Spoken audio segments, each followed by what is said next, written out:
The footage ran 47 minutes and 32 seconds. I know the exact number because I watched it 3 times in a row on my laptop at the kitchen table, and by the 3rd time through I had stopped looking for an explanation and started paying attention to details I had missed on the first 2 viewings. What my Browning trail camera recorded on the morning of October 9th, 2022, was this.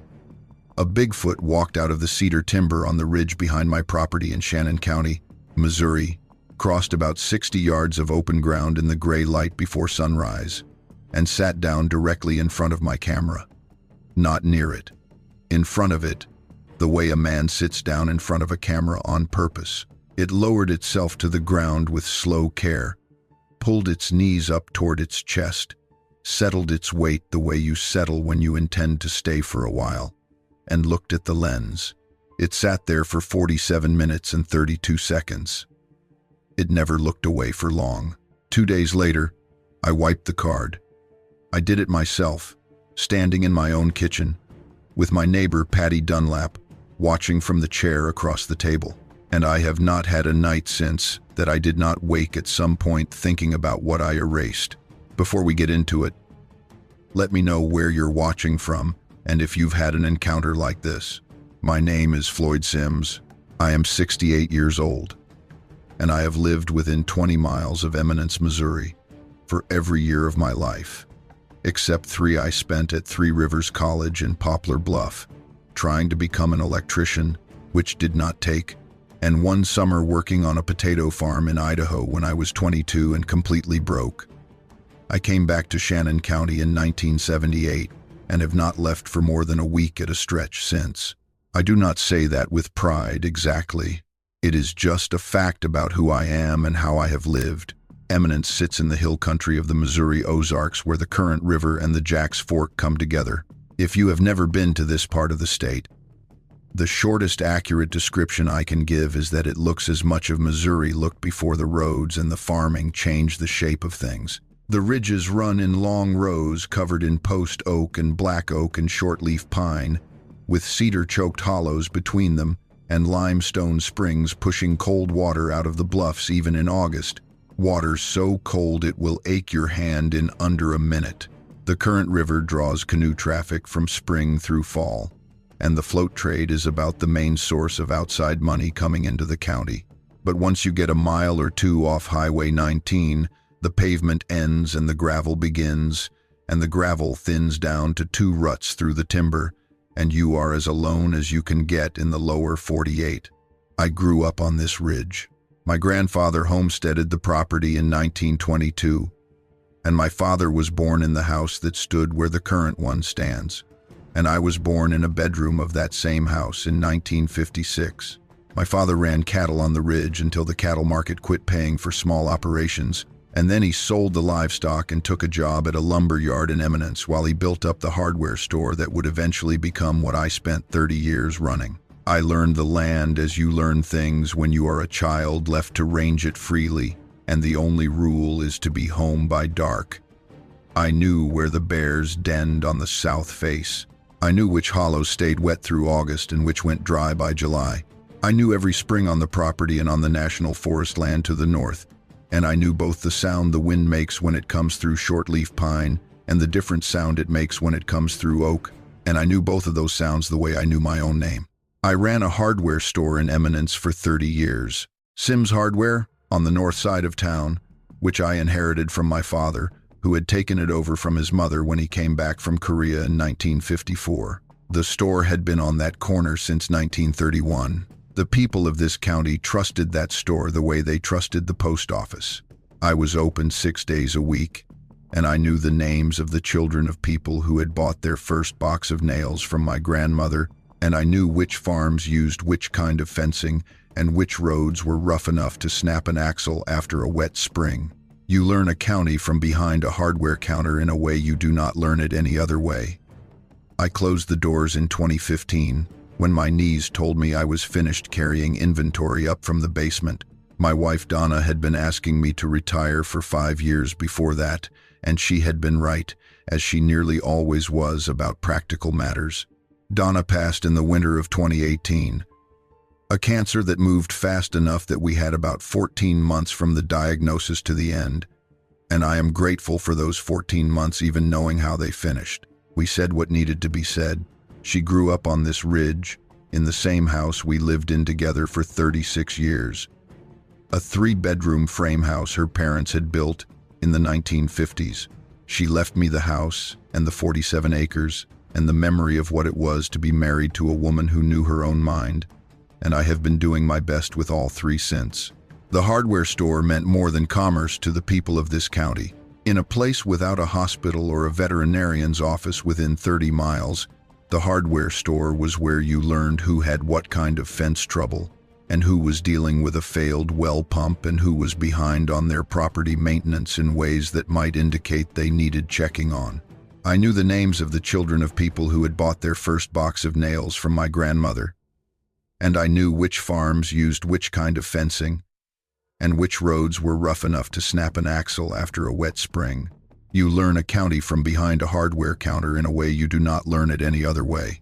After Donna passed and I closed the store, the days had a different shape to them, and I filled the hours with the land in a way that retirement probably demands of men who have been busy their whole lives and do not know how to stop completely. I walked the ridge more than I had in any working year. I repaired the fences and tended the garden and cut the firewood for winter, and I sat on the back porch in the evenings and watched the ridge and listened to the creek, and that was enough.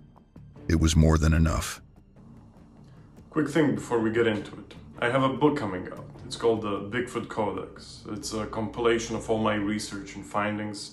It's kind of my baby. So if you want to check it out, link's down below. And let's get you back to the video. My son Cody lives in Rolla, about 90 miles north. He works as a civil engineer for a firm up there and drives down on holidays and the occasional long weekend.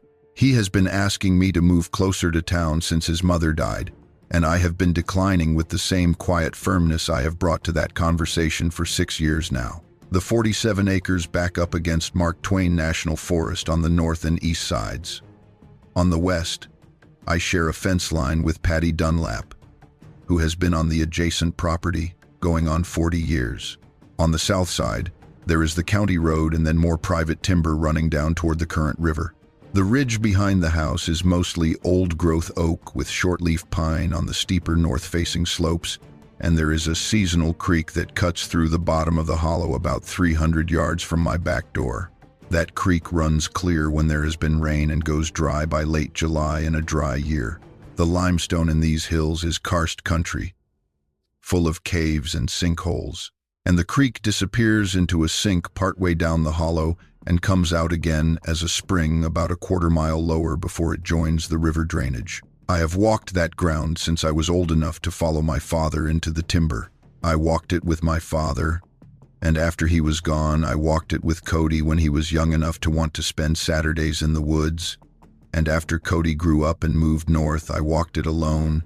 And after Donna died, I walked it more than I probably should have, out in the timber for hours at a time, when the house felt too large for one person. I thought I knew every foot of it. I was wrong about that. But it took a long time to understand, and the understanding came the way most important understandings come, from having a thing show you what you had been looking past. I started putting up trail cameras in the fall of 2019. That needs explaining, because before that fall I was not a man who believed in trail cameras. I had hunted deer and turkey on this land since I was 15 years old. And hunting, in my understanding, does not require cameras. You learn the patterns of the deer by being in the timber, by reading sign, by sitting still and paying attention across seasons until the land teaches you what it knows. Cameras felt to me like a shortcut that removed an essential part of the practice. I had never owned one and had never much wanted to. But in September of 2019, I had a conversation with a man named Ray Holbrook, who runs a cow-calf operation on the river bottoms about 4 miles south of my place. Ray and I have known each other for 50 years, since we were in school together in Eminence. And Ray is as steady a man as you will find in this county. He did not exaggerate, and he did not ask for help with things he could handle himself. So when he pulled into my driveway on a Thursday afternoon and asked if I had a few minutes, I made the time. What he told me was that he had been finding cattle injured in a pattern he could not account for. Injuries along the rib cage, deep parallel gouges in the hide, 4 to 6 inches in length, spaced about 2.5 to 3 inches apart, consistent across animals, and showing up every 3 or 4 weeks. His vet had looked at the marks and could not assign them to any predator she recognized with confidence. The spacing was too wide for a bobcat strike. The depth and force exceeded what a coyote could produce on a healthy adult cow. No bear tracks had been found near any of the injured cattle, and the wound pattern did not match a bear swipe profile as she understood it. She had told Ray she was at a loss. Ray had set up 4 trail cameras on his fence lines and at the pasture edges where the injured cattle had been found.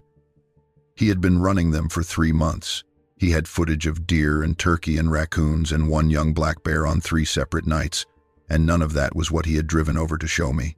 What he wanted me to see was a clip from the camera on his east pasture fence, where the timber comes down to the wire on the far side of the field. Nighttime infrared, everything reduced to shades of white and gray and black. A shape moved through the far corner of the frame. Just the edge of the frame. Just 4 seconds. But the shape was on 2 legs and it was tall. Taller than any man I could name. And the stride was not a human stride. It was too long and the weight transferred differently, a rolling shift of mass that covered ground in a way I had no reference for in any animal I had tracked in these hills.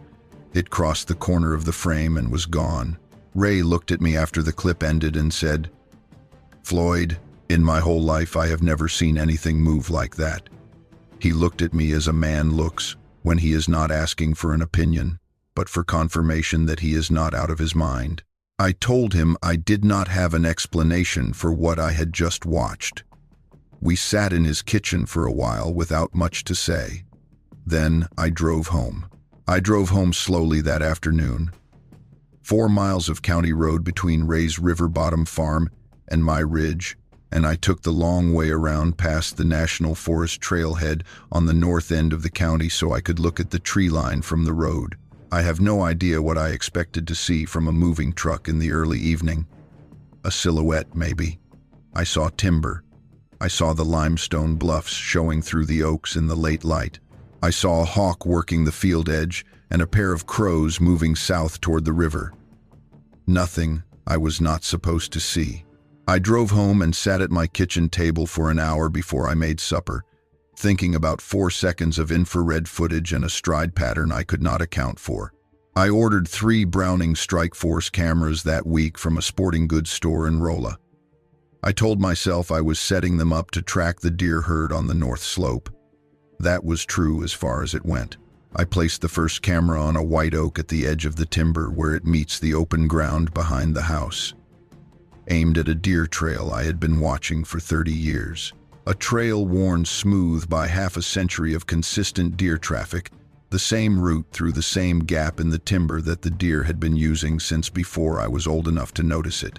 The second camera I mounted on a cedar post at the bottom of the hollow where the seasonal creek crosses through a 40-yard stretch of open ground before going back into the timber. Good crossing point for every animal that uses the hollow. The third I put higher up the north-facing slope where the shortleaf pines grow denser and limestone outcroppings break through the soil. I checked all 3 every 10 days or so, pulling the SD cards and running the footage on my laptop at the kitchen table. The first 4 months gave me what I expected. Deer, mostly does, and younger bucks, with a mature 8-point buck showing up on the hollow camera 3 times between October and December. A good deer, not one I was going to take since I had already put a doe in the freezer in October and 1 animal is enough for a man living alone. Wild turkey moving through the creek bottom in the mornings. Sometimes a tom by himself after the hens had cleared out. Raccoons working the creek crossing most nights, their raccoon business consistent and unvarying. A bobcat on the ridge camera in November, which was a good sighting. A young black bear that rubbed against the camera post on the north slope hard enough to shift the lens angle about 2 degrees. All of it was wildlife I expected in this terrain. I kept the cameras running. Those first months, I would sit at the kitchen table at night with the laptop and click through the footage, and I was aware that I was looking for a thing I could not name. Ray's clip was in my head. I kept the cameras running and I checked them and I watched the deer and the turkey and the raccoons and the young bear, and I waited for whatever I was waiting for, and nothing came. January of 2020 brought a stretch of cold weather that sat in the county for 2 weeks without letting up. I kept the cameras running. February brought the light snow that changed everything. In the second week of February, during a stretch of cold weather that brought light snow to the county, I pulled the card from the hollow camera and found the first thing I could not explain. The card held 14 days of footage, and I clicked through the timestamps the way I always did, skipping the standard clips until I reached a frame from the 14th of February at 5:48 in the morning. At the far edge of the camera's field of view, where the creek bank met the frame boundary, there was a track in the snow. Not the full track, just the edge of an impression at the outer margin of the image. But even at that distance and at that angle, the impression was clearly large, much larger than a deer hoof print, too wide and too elongated for a bear paw, which in soft ground leaves a rounded outline with claw indentations at the front. This impression was long and flat with what looked like defined toe structure at the leading end. I drove to the hollow the next morning. 3 days of weathering had passed and more snow had fallen overnight. But what I found in the creek bank was still readable to someone who has spent 60 years reading ground. The impression was 16¼ inches from heel to the front of the longest toe. At its widest point, it measured 7½ inches across. The depth in the bank mud under the snow ran close to 2½ inches, which at that ground saturation meant the body producing it was carrying a significant weight down through soft soil. There were 5 toe impressions at the front, clearly defined despite the 3 days of weathering and the new snow. I put my own boot beside it. My boot is a size 11, which runs about 12 inches in length. The impression beside it was a third again longer, and nearly half again as wide. I measured to the next visible depression moving away from the creek bank toward the timber, 4 feet and 4 inches between the back of one impression and the front of the next, a stride of better than 4 feet. I took photographs with my phone. I stood there in the hollow for a while with the cold coming up through my boot soles and the creek running low and clear beside me, and I thought about what kind of animal moves on 2 legs with a 16-inch footprint and a 4-foot stride through Shannon County, Missouri, in February. Black bear have been in this county since the Department of Conservation allowed the Arkansas population to spread north across the border decades ago, and the local population has been established long enough that most hunters in the county have trail camera footage of them. But bears move on 4 legs when they are traveling distance, and they do not leave a 5-toed barefoot impression in bank mud. A person walking in oversized boots would leave a boot print, not a 5-toed barefoot impression with the biomechanical weight distribution of a body moving upright on flat ground. I did not have an explanation I was prepared to say out loud. I drove back to the house and I ordered a 4th camera. I went back to that hollow twice more in February. The tracks had been obscured by subsequent snowfall on the 2nd visit, but on the 3rd I found another set of impressions in the soft mud along the creek bank, about 30 yards from the original location, partially sheltered by a limestone ledge overhang. The same dimensions, the same depth, 3 prints in a diagonal line, still there, still coming to this hollow. Throughout February and into March, I did not see anything on any of the cameras that connected to those tracks, but I kept pulling the cards and kept reviewing the footage. And sometime around March, I stopped telling myself a definitive story about what had made those impressions and started simply watching, which is a different posture. You watch differently when you have stopped trying to resolve what you already have. The month of March 2020, I spent more time on that north slope than I had spent in any single month in years. I walked the fence line every 3 or 4 days. I checked the hollow and the creek bank after each rain when the mud would hold an impression. I found no more tracks, but I found other things. A stand of cedar on the north face, where the bark had been rubbed from the lower trunks at a height of about 6 feet, with a consistency across multiple trees that was not consistent with deer rubbing. which concentrates on single trees during specific seasons. The marks were deep and lateral, as if something had dragged its side through the stand. I found a flat area on the limestone outcropping near the upper fence line, where the lichen had been cleared from the rock in a rough oval about 4 feet in diameter, cleared cleanly, as you might clear a sitting spot of debris. I found 3 sets of scrapings on a dead oak at the hollow bottom where the bark had been removed in strips running parallel to the grain, and the wood under the bark was clean and dry, which meant the stripping had been done during the dry weather, not during the rain that had just passed. None of these things were evidence of any specific thing. A man who wanted to explain them away could have explained them away. I wrote them down in the notebook, and I did not explain them away. The smell came in April. I had heard people describe it before. The way you hear things in a county where people have lived close to these hills for generations, and some of them talk about what they have encountered in the deep timber. I had always filed those accounts under exaggeration. The descriptions were consistent, musky, heavy, organic in a way that combined the sharpness of animal scent marking with something warmer and deeper underneath. Knowing a description and running into the actual thing are 2 different experiences that share almost no ground. The smell hit me on a Tuesday morning in early April. I was walking the north fence line, checking for winter damage, moving through the thin undergrowth under the oaks, when it came on a light breeze from uphill and stopped me as completely as if I had walked into a wall. It had mass. Not the mass of wood smoke, but the mass of an organic presence filling the air in a radius around me. The outer layer was sharp and territorial, the heavy musk that large mammals use for marking, but more concentrated than anything I had encountered from the black bears that ranged through this county. Beneath that was a warmer and deeper quality, like the smell of wet cedar litter in a forest hollow but compressed. All the complexity of a living forest floor pressed into a single present thing. And under that, barely distinguishable but persistent, was heat. The smell of a large body running warm. I stood at the fence for about 40 minutes. The smell held strong for the first 20 minutes, then began to thin. During that time, I watched the timber uphill and did not see movement. But about 20 minutes in, when the smell was still present and I had stopped trying to see anything and was just standing, I heard a sound. Low and sustained, 3 or 4 seconds, like the long exhalation of a very large animal through a very large nose, but pitched lower than any breath I had heard from any living thing. It lasted, then it stopped, and then the ridge smelled like April again, and nothing more. I put up a 5th camera on the north face the following week, near the rock outcroppings where the slope steepens. 5 cameras running. Twice weekly card checks. Through that spring and into summer, the cameras gave me mostly absence, and absence that told its own story. The does and fawns that had been working the hollow camera consistently through spring disappeared from it in late June. The turkey hens that had been moving through the creek bottom 3 or 4 mornings a week went absent for more than 6 weeks. The young black bear that had been rubbing on my north slope camera post stopped appearing in late June and did not come back until September.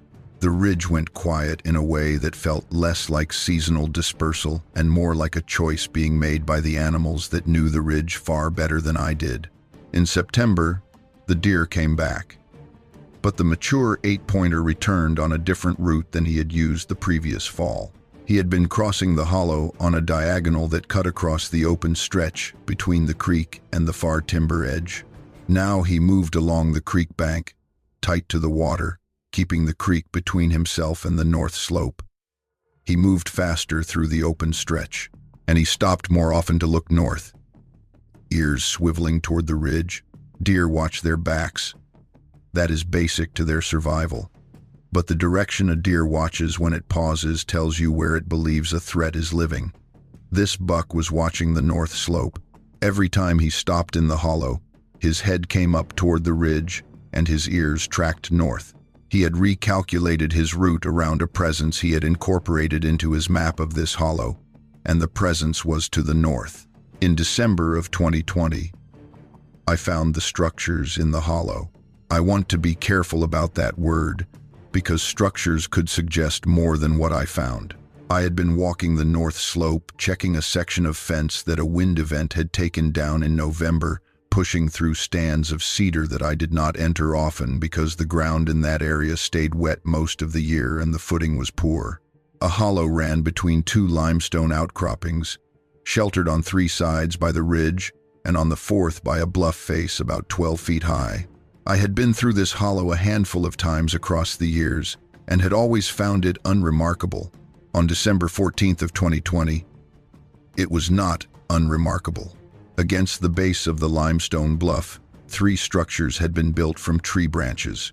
Each one was a cone-shaped arrangement of large limbs leaned against the bluff face and interlocked at the top, with smaller branches and cedar fronds woven through the uprights to fill the gaps. The largest of the 3 stood about 8 feet at its peak and 4 or 5 feet across at the base. The uprights were branches 6 to 8 inches in diameter and up to 14 feet in length, broken or twisted from living trees at their attachment points. Breaking a branch of that diameter from a standing hardwood takes either a cutting tool or a force I was not going to try to estimate standing alone in the hollow. The interlocking at the tops of the uprights was intentional, not the result of branches falling together at random angles. They had been placed, one at a time, by something that understood what it was building and what it was building for. The structures were weathered. The broken ends of the branches had grayed in the way exposed wood grays over a season or more, and the cedar fronds woven into the lower sections had dried and compressed with time. These had not been built recently, but when I crouched and looked into the largest one, the ground inside had been cleared of leaves and debris and lined with dried grass, and the grass had the look of bedding material that has been slept on. The compression had relaxed back toward its natural state, but it had been there. Someone had been using this space, and not so long ago that the evidence of it had cleared. I stood in that hollow for a long time. The limestone bluff face was dry even in December, sheltered from the prevailing weather by the ridge on 3 sides, and the hollow held warmth in a way that the open slope did not.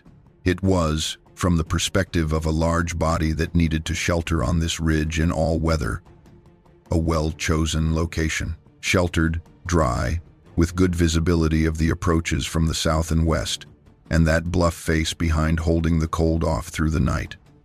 I did not know what to do with any of this except document it. I took photographs. I measured the structures. I wrote it all in my notebook when I got back to the house. I stood in that hollow for a very long time on December 14th. The cold was settling into the limestone and coming up through the soles of my boots, and I did not feel it for a while because I was so absorbed in understanding what I was looking at. I moved from structure to structure, examining each one from the outside and then crouching to look at the interior. The construction was more consistent than it might have appeared at first glance. Each structure used the same basic method: primary uprights of substantial diameter, interlocked at the top, with secondary branches woven through to create walls, and a clear opening on the downhill side oriented toward the open area of the hollow. They were not random. They were 3 versions of the same design, in 3 sizes, as if whatever had built them had a specific plan that it had executed 3 times with minor variations in scale. I counted the upright branches in the largest structure, 14 of them, ranging from about 9 feet to about 14 feet in length, each between 6 and 8 inches in diameter where they touched the ground. 14 substantial hardwood branches, each one broken or twisted from a living tree, carried to this location and arranged in a specific geometric pattern against the bluff face. I thought about what that had taken. I thought about the force required, and the planning required, and the patience required. I stood in that hollow, and I thought about all of that, and then I walked home. I came back twice more in the following weeks. On my second visit, in early January, the smallest of the 3 structures had new cedar fronds added to its interior lining, fresh enough that the green had not fully left them. On my third visit, in late January, the bedding layer in the largest structure had been freshened with new dried grass, and there was a smell inside that was a reduced version of the smell I had encountered on the fence line in April. reduced but present. The smell of the body that had been sleeping there, lingering the way a body's smell lingers in a space it has occupied regularly. Someone had been there, and recently enough that the smell had not cleared. I added 2 more cameras. One I positioned in the hollow itself, on a cedar trunk about 40 feet from the structures, aimed at the entrance to the largest one. One I mounted at the top of the limestone bluff, looking down over the hollow from above. 7 cameras now, running continuously. What those cameras gave me over the next 3 months was nothing. Not a single clip of movement in or around the structures. The hollow camera and the bluff camera triggered on wind and twice on a gray squirrel, and nothing more. Whatever had been building and using those structures had either changed its patterns entirely or had identified the cameras and was making decisions around them. I thought about a camera that would be turned around on the south slope path a few months later. Whatever was on my ridge understood what cameras were for, or was in the process of working that out. The hollow had become a watched space. I pulled the hollow cameras in March and left only the bluff camera overhead. And in early April, the bluff camera gave me a 3-second clip of a large, dark shape passing through the far edge of the hollow at the tree line, moving fast, not stopping, there and gone. But there, still, using the hollow. That 3-second clip was enough to confirm that the structures had not been built and abandoned. They were part of a living range. And whatever lived in that range was adapting to the presence of cameras faster than I was adapting to the presence of what I was dealing with. The camera awareness episode came in late April of 2021. I had opened a new camera route along the south slope, a path through cedar that showed heavy deer use. And I mounted a camera on a tree at about chest height on a direct line with the main trail. 3 weeks later, checking the cards, I found the camera had been rotated on its mounting strap. The strap was intact. The camera was undamaged. The lens faced the tree trunk instead of the path. I repositioned it and placed a second camera 10 yards back on the same trail, covering both the trail and the area immediately around the first camera. On the night of April 14th, the second camera showed the first camera being approached. A figure came down the path from the north in infrared, slowed when it reached the mounted camera, and stopped. It stood in front of the camera for about 4 seconds. In infrared at 40 feet, I could see the shape of it, the hair on its head and upper body catching the emitter light and returning it lighter than the rest of the body, the eyes returning the light with a pale glow. Then one arm extended, without hurry, and the hand closed around the body of the camera. It did not break the camera and did not take it. It turned the lens away from the trail. Then it withdrew its hand and walked on. I sat with that 4-second clip for a long time. Turning a camera away from its intended direction requires understanding what a camera does, understanding that the lens is the functional part, and choosing to move the lens to a position where it cannot do what it was positioned to do. That understanding, in whatever form it takes in a mind I cannot access, is not the understanding of a large animal bumping into an unfamiliar object.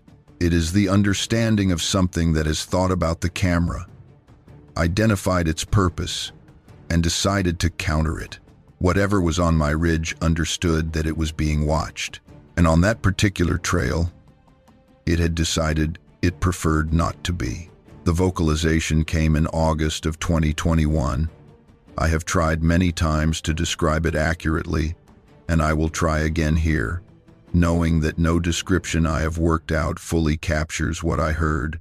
I know what a coyote sounds like. I know the bugling of a bull elk, which carries in the Ozarks now because the Missouri Department of Conservation began reintroducing elk to the Shannon County area as part of a restoration effort that started in 2011. I know the territorial gobble of a wild turkey tom carrying across a cold morning. I know the sound of a barred owl at night and a great horned owl, and the thin call of a screech owl in the cedars. I know the sounds of these hills and have known them my whole life. What I heard from the North Ridge on a Tuesday evening in mid-August of 2021 was not in that catalog. I had been working in the garden until the light was gone, and I was at the outside spigot washing mud from my hands when it came from the ridge to the north. A vocalization, deep enough that I felt it in my sternum before my ears had sorted it as sound. It had duration, 4 or 5 seconds, and it had shape. Not the raw urgency of a territorial animal or the sharp challenge of anything alarmed. It had been formed with intention, the kind of sound that comes from a being that has chosen to make it rather than one compelled to. It rose from a lower pitch to a slightly higher one through the middle and came back down at the end, like a statement with a natural arc to it. 3 seconds after it ended, it was answered from the south, from the direction of the river bottoms, a distance I put at a mile or more. The answering call was deeper still and longer, with variations in pitch that moved through what I can only describe as a phrase before resolving into a long descending tone. Then silence. Then the ridge call again, shorter. And then the south answer, briefer. Then nothing. I stood at the spigot with the water running over my hands for I do not know how long. When I finally went inside, I sat at the kitchen table and wrote down everything I had heard in the notebook. The time, the duration, the directions, the best description of each call I could put together. And then I sat there and thought about what it meant that there were at least 2 of them, that what was on my ridge was exchanging calls with something to the south, that the exchange had a structure suggesting more than 2 animals marking territory against each other. I pulled the ridge camera that night. The footage showed the figure at the north timber edge at the time I had heard the call, standing with its head tilted slightly upward, the posture of something projecting sound outward rather than listening for it. The August clip gave me the clearest infrared image of its face I had gotten to that point.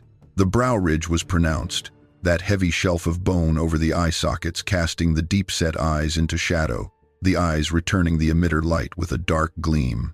The nose was broad, the jaw was wide. The expression I could read at 50 feet in infrared was calm. It was facing south, toward where the answer had come from, and as the clip ended, it turned and moved back into the pines without a sound audible on the camera's audio track. I brought the total to 9 cameras over the following weeks. 9 cameras covering the main approaches from the national forest boundary, both faces of the ridge, the hollow, and the creek bottom. Through the rest of 2021 and into 2022, the footage continued to build into a picture I was piecing together from many angles. Several things became clear. The first was that I was dealing with a single individual. The footfall pattern I had been reconstructing from tracks and impressions in soft ground was consistent across every camera location. A stride length of 4.5 to 5 feet, a gait that carried a slight asymmetry, a preference on the left side that was consistent. The body dimensions visible in various clips matched within the margins of infrared imaging at varying distances. One individual, using this ridge and this hollow and this creek drainage as its known range, and had been using it for long enough that it had routes through the terrain that avoided the sight lines I would have chosen if I were planning those routes myself. The second thing was the gray. In infrared, the hair on the upper body was clearly lighter than the hair on the lower body, much lighter. The differentiation between the silver of the head and upper chest and the darker hair of the arms and legs was consistent across every clip that gave me a good enough image to read. Whatever had been building those structures in the hollow and leaving tracks in the creek bank and turning my camera on the south slope path had gray hair across its head and shoulders, and the gray of it was the gray of age, not pigmentation variation. Through November and December of 2021, the 9 cameras produced a clearer picture of the range and the patterns than I had been able to build from 5 or 7 cameras.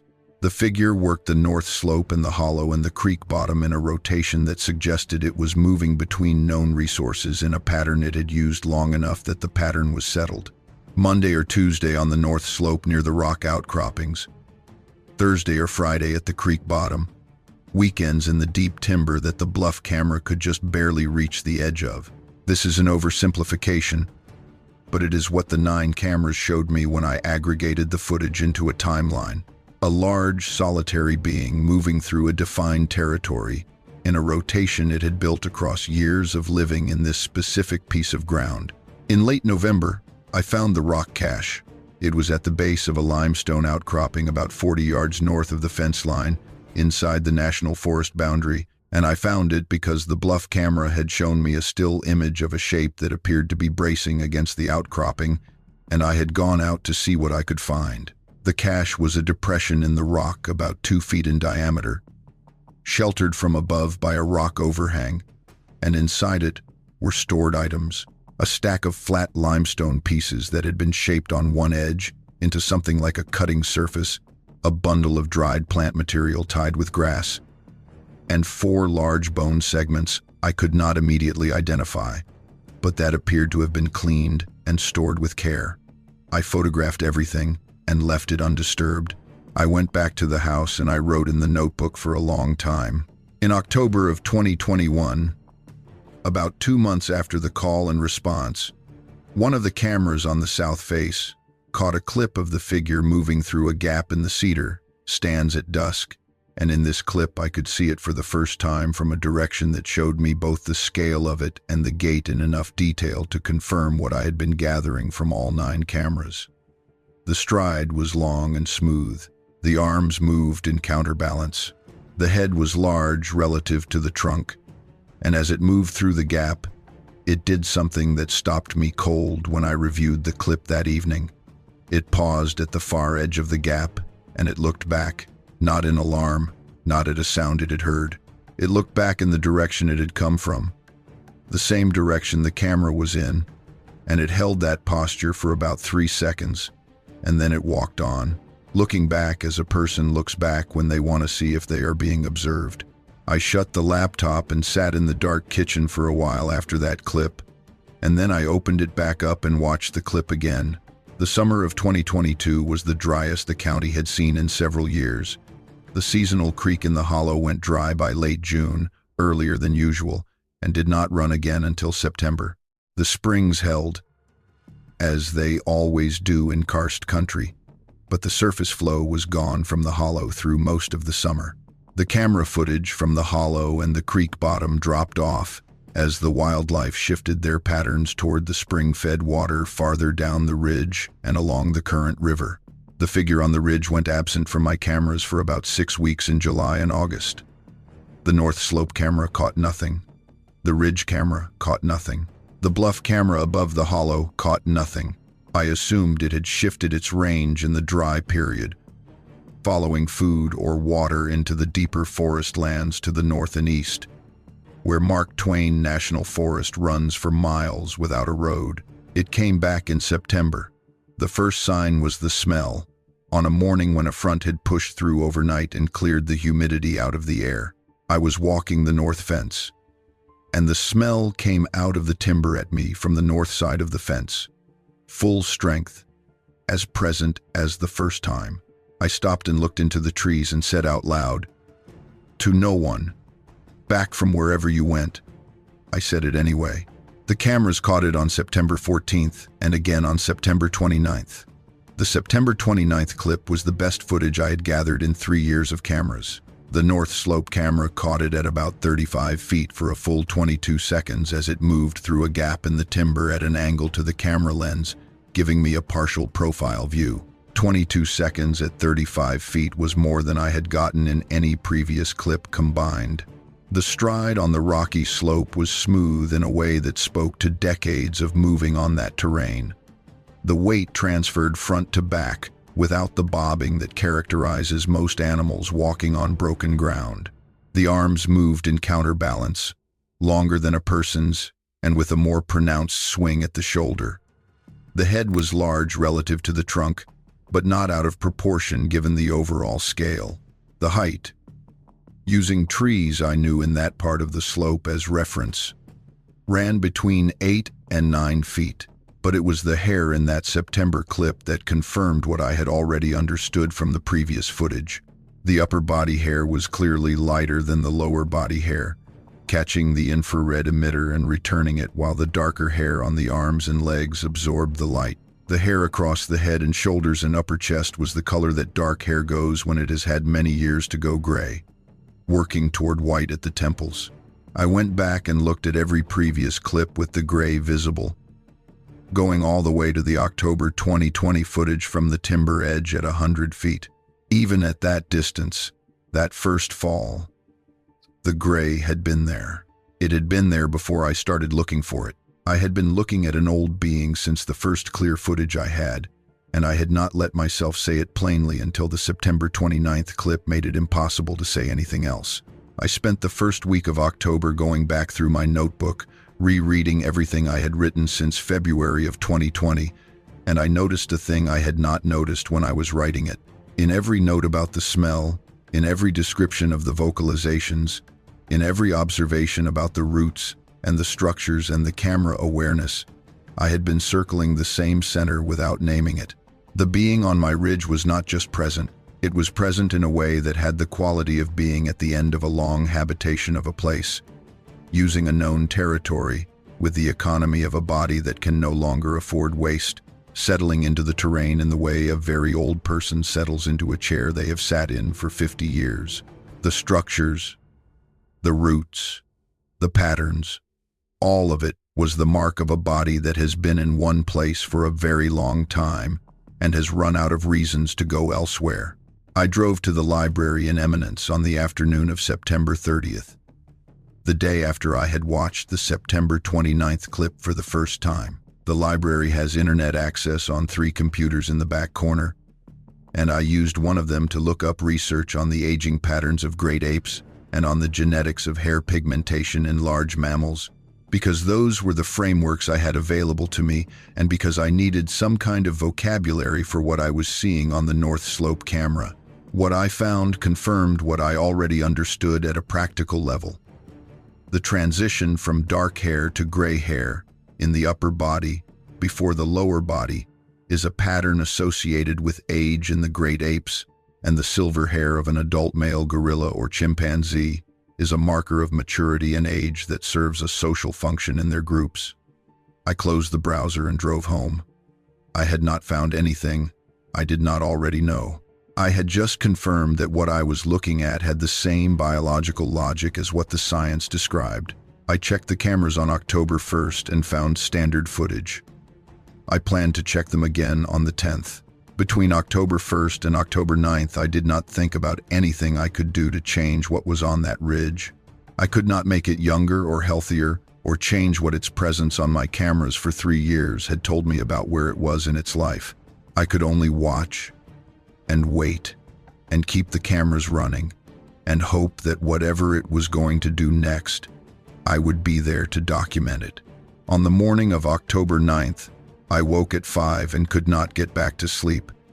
I made coffee and sat at the kitchen table and listened to the dark outside. At 7, I put on my coat and walked out to check the hollow camera. I did not check the cameras on October 8th. I had planned to check them that morning, but a problem with the water heater kept me at the house until noon, and by the time I had it sorted out, I decided to wait until the 10th as scheduled. So the first thing I did on the morning of the 9th, when I woke at 5 and could not get back to sleep, was walk out to the hollow camera and pull the card. The camera was time-stamped 5:44 in the morning of October 9th. It triggered at the outer edge of the motion sensor range, about 100 feet. In the frame, I could see the open ground between the timber and the camera post, and the timber edge to the right side of the frame. A figure stood at the outer limit, in the shadow of the tree line. At that distance, it was visible only as a shape, but a shape on 2 legs, and tall. It walked forward, into the open ground. It crossed the 60 yards between the timber edge and the cedar post, where the camera was mounted, in about 20 seconds. And as it came closer, I could see more with each step. The gray of the hair across its shoulders and chest, lighter than the rest of the body. The width of those shoulders, the length of the arms, and the measured swing of them in counterbalance. The way the head moved in a slow side-to-side scan as it covered the open ground, taking in the clearing around it. It came to the camera post, and it stood in front of the post for about 5 seconds. Then it sat down. It lowered itself to the ground with a care I have thought about many times since. Not the dropping of something falling, not the casual settling of an animal lying down, The controlled and managed descent of something that knows exactly where it is placing its weight, that is thinking through the process, that has decided what it is about to do and is doing it with full intention. It pulled its knees up toward its chest and settled its weight onto the ground in front of the cedar post, and at that seated distance its face was about 6 feet from the camera lens, and it looked at the lens. I watched the 47 minutes and 32 seconds 3 times at the kitchen table that morning. The coffee in my cup went cold on the first viewing and stayed cold through the second and third. I did not think about the coffee. On the first viewing, I was trying to absorb what I was looking at. There is a gap between the eyes registering a thing and the mind accepting it, and that gap on the first viewing was significant. I watched the whole 47 minutes without stopping, and when it ended, I sat for a while, and then I pressed play again. On the second viewing, I watched its face. The face was toward the lens for most of the 47 minutes. It looked to the right and to the left in the slow, unhurried scan of a being alert without being alarmed, taking in the clearing and the timber edge and the field beyond the camera. But it came back to the lens each time. There were stretches lasting several minutes in which it held the lens with a fixed attention that I can only describe as purposeful looking. Not the stare of an animal that has spotted a threat it cannot locate. A focused and directed looking. Looking at the camera, looking at whoever would be looking back. There was a quality in those stretches of being received. The way you feel received when someone is looking at you and not just at the space you occupy. Its face in the footage was clearer than anything I had captured before. The browning at 6 feet in the early morning light gave me detail none of the previous clips had approached. The brow was heavy, a pronounced ridge of bone over deep-set eyes that returned the low October light with a dark gleam. The nose was broad and flat. The jaw was wide, giving the face a squareness that was not human in proportion but was not entirely foreign in its structure. The overall expression, as best I could read it, was calm. Patient, the expression of a being that has arrived somewhere after a long deliberation and has no remaining uncertainty about the decision. The hair across its head and upper body was unmistakably gray, not the mottled light and dark of patchy pigmentation. The gray that comes from years, from the body producing less of what gives hair its color until the color is mostly memory. The hair at its temples and running back over the skull was the color of ash after a wood fire has burned completely down, silver white with just a faint warm undertone left. The hair on its shoulders and upper chest matched, silver gray and consistent. The hair on its arms and lower body was darker, streaked with lighter tones, but nothing like the consistent gray above. I could also see the texture of the hair in the 6-foot footage, dense and close to the body. The coat of something that has had many seasons to grow into its full form. Its hands were visible resting on its knees, large, much larger than human hands. The fingers were long and thick, the joints prominent and standing out clearly. The hands of something that has spent decades doing heavy work in all conditions. The skin on the back of the left hand carried 2 areas where it was slightly different in texture and caught the light differently, as healed scar tissue catches light. Old marks, long healed, raised just slightly above the surrounding skin. At 18 minutes into the footage, it shifted its weight slightly and looked to the right, toward the timber edge, holding that position for about 30 seconds. Then it turned back to the lens. I thought about what it might have heard or smelled in that direction. I thought about how long 47 minutes is to sit still on cold ground in October before sunrise. I thought about what that kind of stillness costs a body that is not in the prime of its physical capacity anymore. A body that had been stiff, rising from the ground in the September footage, when I had seen it stand after resting on a slope. At 31 minutes, it reached forward and placed its right palm flat on the ground in front of the cedar post. The hand was fully open. All 5 fingers spread on the earth, palm down. It held this position for 12 seconds. Then it withdrew the hand and returned to its seated posture with its knees up and its hands resting on them. I have thought about that gesture for 2 years. I have gone through human behaviors and cultural reference points, and I have not found a framework that maps cleanly onto it. What I know is that it was not accidental or reflexive. It was considered, and it was held for 12 seconds, and then it was released. It communicated something. I cannot tell you what, but the weight of it stays with me in a way that the rest of the footage, as unlike anything I had ever seen as the rest of the footage was, does not. At 44 minutes, it looked up at the sky briefly. As you look at a sky when you sense weather changing, then looked back at the lens. The last 3 minutes of the 47 it spent looking directly at the camera with a steadiness that had not varied much across the whole duration. At 47 minutes and 32 seconds, it stood up. It rose from the ground with an effort that had not been present in the descent. The hips were stiff. The push from the ground to the standing position took a noticeable extra second compared to what a body at full capacity would require. Once standing, it remained in front of the camera for 10 seconds, looking at the lens one more time. Then it turned and walked back across the open ground toward the timber. The same 60 yards it had crossed in the other direction an hour and 48 minutes before, but slower now. The stride was shorter. The weight came down with more care at each step. It reached the timber edge and stepped between the oaks and the cedars and was gone. On the third viewing, I was looking at the relationship between what I had seen over 3 years and what I was watching now. I was looking at the compression of all that evidence into a single moment, the tracks in the snow. The camera turned away from the trail.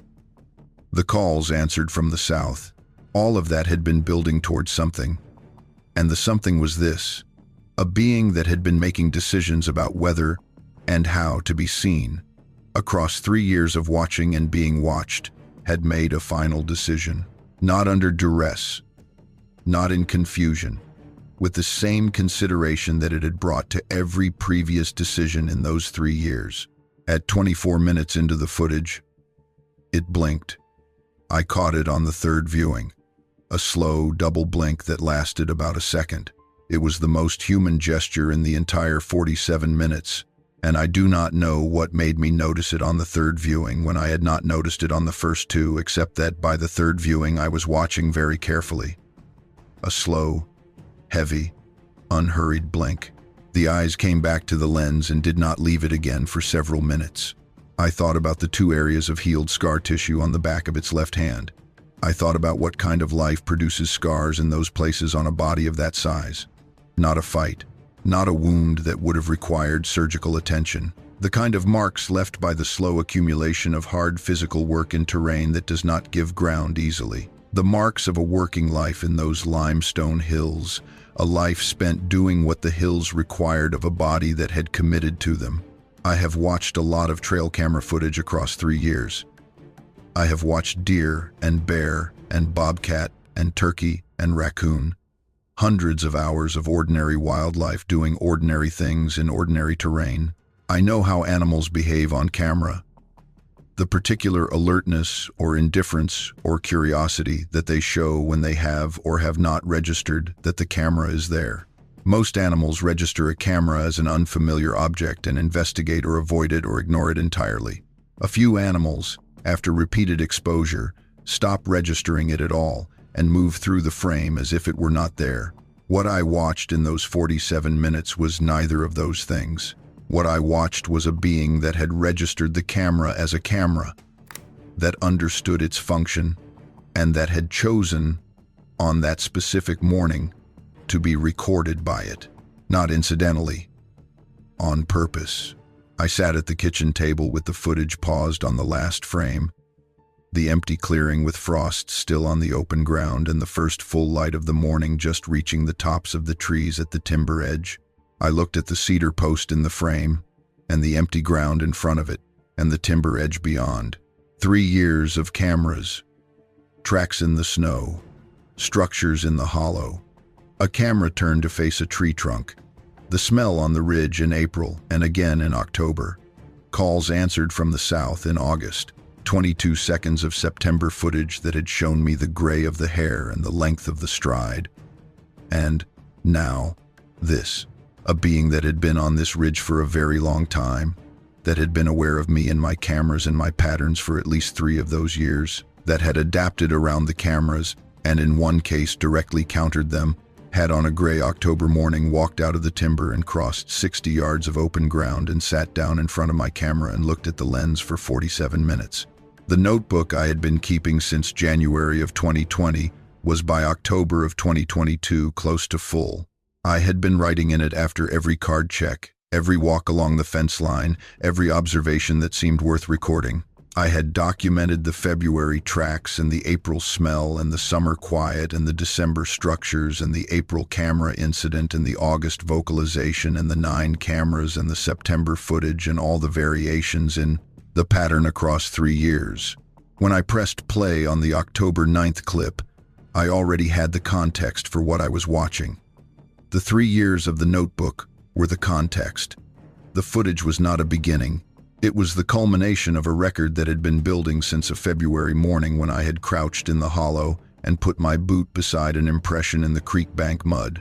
The only explanation that fit all of it was the simplest one. It had come because it wanted to be seen. I sat with that thought at the kitchen table for a long time. The October morning was going from gray to gold through the window above the sink, the light coming over the east ridge and finding the frost on the north field. I could hear a nuthatch moving in the oak above the garden.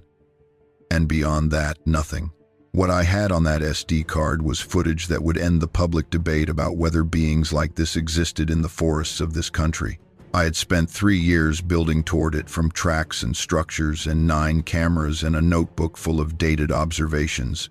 And it was there in the card reader on my laptop at the kitchen table. 47 minutes and 32 seconds of clear, close, continuous footage of a being that sat down in front of my camera and looked at the lens for the better part of an hour. I had a son who would understand what he was looking at within the first minute. I could call a research organization. I could contact any of the investigators who had been building the evidentiary case for this kind of existence across decades of field work. I had a hard drive full of supporting footage. I had a notebook. I had photographs of the tracks. I sat at the table and thought about all of this.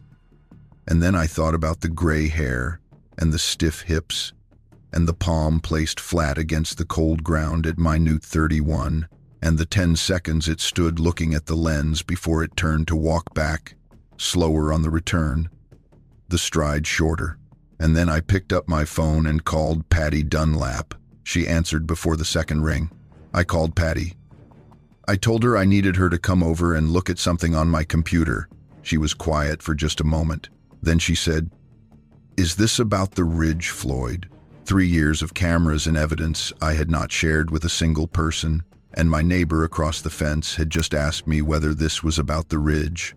The way she said it, without surprise in the question, without the lilt of someone guessing at a thing they did not know, told me she already knew the answer. "You know about it," I said.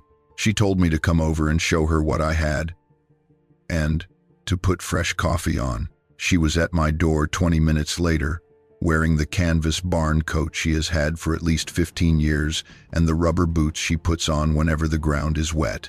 Patty is a small woman, compact and sharp-featured, with white hair she wears cut close to her head and eyes that have always struck me as the color of the limestone in these hills, a dark gray with depth in it. She came inside and left her boots by the door without being asked, and I poured her fresh coffee from the pot I had just made, and we sat at the kitchen table. I opened the laptop and turned it toward her and pressed play. Patty watched the full 47 minutes without speaking. She held the coffee cup in both hands and watched, and I watched her watching, and her face was very still, and as faces go still when something is requiring everything of a person's attention. About halfway through, she set the cup down and put her elbows on the table and cupped her hands over her nose and mouth, not in distress, but in the posture of someone who is trying to see clearly and is pulling all available focus toward the task. When the footage ended, she sat back in her chair and looked at me for a long time without speaking. Then she said, "He's older than when I last saw him clearly." Quote, quote, I said, "How long have you known about this?" "Knew." She picked up her coffee cup, looked at it and said, "Patty grew up in Carter County, right next door to Shannon County to the south. Her family had farmed the river bottoms below Van Buren for 3 generations.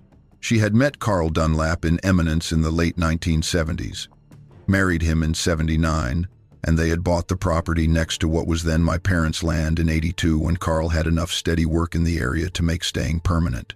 Carl was a Finnish carpenter, a good one, and had done building and repair work all over this part of the Ozarks until his heart gave out in 2008.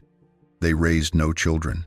After Carl died, Patty had stayed on the place, as most people in these hills do when they have outlived their particular reasons to leave. She was in her mid-70s now, and she knew this ridge better than I did in some respects, because she had been paying attention to different things for longer. In the fall of 1991, Patty told me, she had been walking the fence line on the north side of her property, checking for winter damage. She was crouched over a section that had come down, the posts forced out of the ground and the wire bent flat. When she looked up and saw what had pushed it, it was standing inside the National Forest boundary, 30 yards into the timber, in the shadow where the oaks grew close together, standing very still. Her mind, she said, took a full 2 or 3 seconds to let go of its expectations and accept what her eyes were showing it, because what her eyes were showing did not belong on any list of things she expected to see in Shannon County, Missouri, in October of 1991. It was upright on 2 legs. It was tall, much taller than any person. The shape was broadly human, but with different proportions.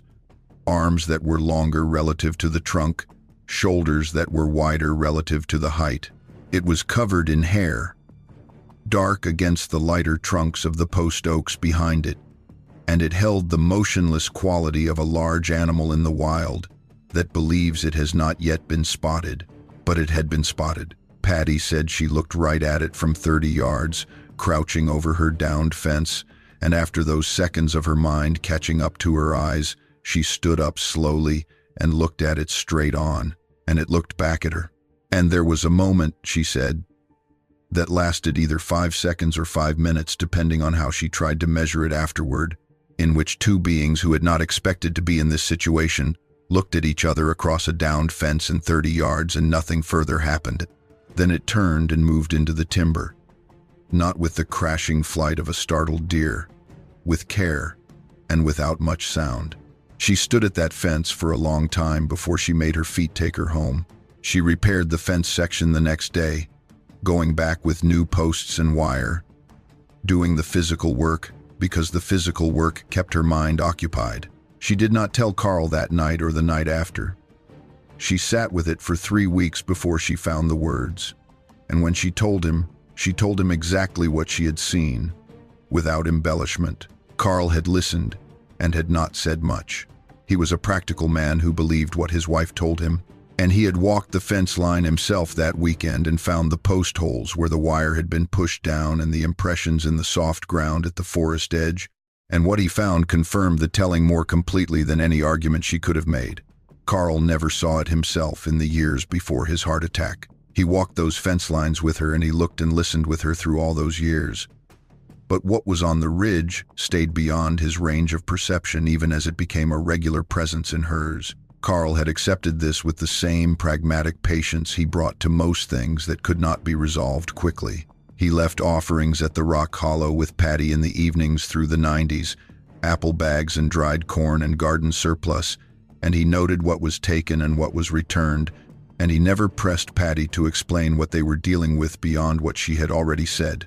He was a man who understood that some things on a ridge in the Missouri Ozarks were older than any explanation he was going to come up with.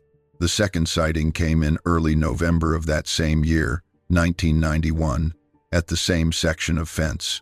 Gray afternoon, oaks mostly bare, which gave Patty more visibility into the timber than October had offered. She had gone back to check the fence repair and had heard movement in the trees to the north. Slow and measured movement through dry leaves that was too heavy for deer and too upright sounding for a bear. She stood at the fence and waited. After about 10 minutes, it came to the edge of the timber about 50 yards to her left and stopped.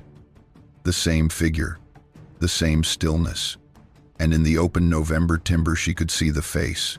Patty said the face was what changed everything. She had been preparing herself, in the 3 weeks between the 2 sightings, for an encounter that would reinforce the fear she had felt at the fence the first time. What she saw instead was a face holding an expression she recognized from human faces. The brow was heavy, the nose broad and flat, the jaw wide. But the expression it was carrying was not aggression and was not alarm. She said it reminded her of the expression on an older man's face when he is working through a familiar problem and deciding which of his known approaches to bring to it. Considering, not reacting.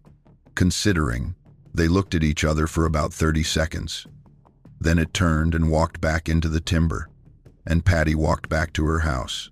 She started leaving food at the Rock Hollow in the spring of 1992, a flat limestone formation at the north edge of her property, about 40 yards from the fence line.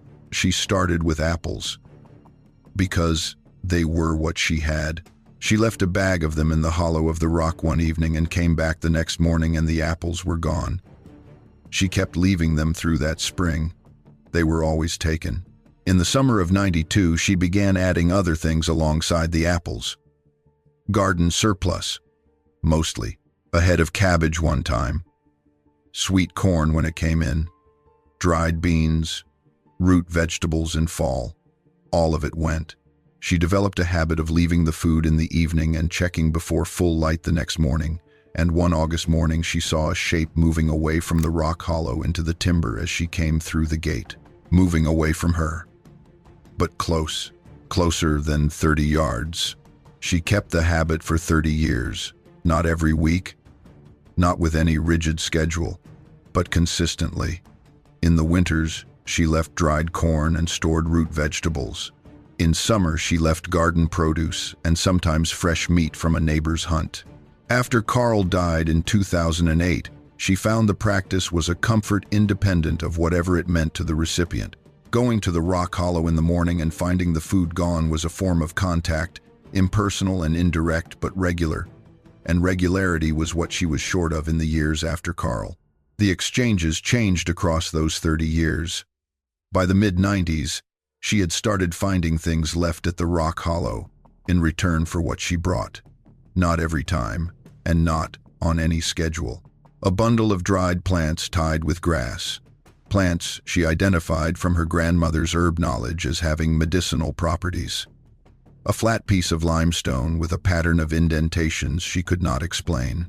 Once, in the winter of '98, a branch of honey locust with most of its seed pods still intact, left on the rock in a way that suggested it had been chosen and placed rather than dropped. She had kept the locust branch for years.